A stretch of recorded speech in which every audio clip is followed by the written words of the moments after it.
Келин жактан мебель алсаң эркек эмессиң сен. Ошондой өзүң түшүнүп кала бер, мен эркек эмес экенмин деп.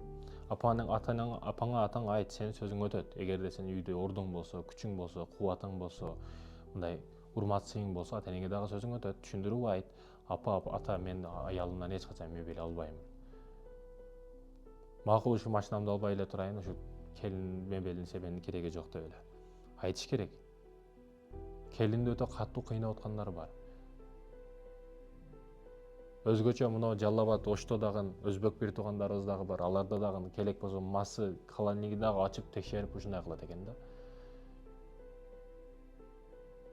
Мынтип сүйлөп атып эле кайненеси, кошунанын келининин ата энеси кайненесиге ушундай нерсе кийгизип коюптур, ушундай жаңы пальто кийгизип коюптур деп ушинтип кыйшайтып, кычытып сүйлөйт экен да. Бул дегени атаң алып келген жок, апаң алып келген жок деген маани экен. Эркектер, азамат жигиттер, бойдоктор ушундай ниет кылгылай. Келин жактан бир тыйын нерсе келбейт мага. Мен өзүм алып кетемин ал. Өмүрлүк жолдошум меники ал. Аралашпагыла деп. Аялдыкы жугумдуу дагы болбойт. Эмне кыласың алып аны? Албаш керек, тийбеш керек. Сен үйлөнүп атасың го, ал турмушка чыгып атат. Үйлөнө турган сенсиң. Эркек болуш керек да, эркек. Ушундай ниет кылгыла бойдоктор. Келин жактан бир тыйын албайм, тескерисинче жардам берем деп.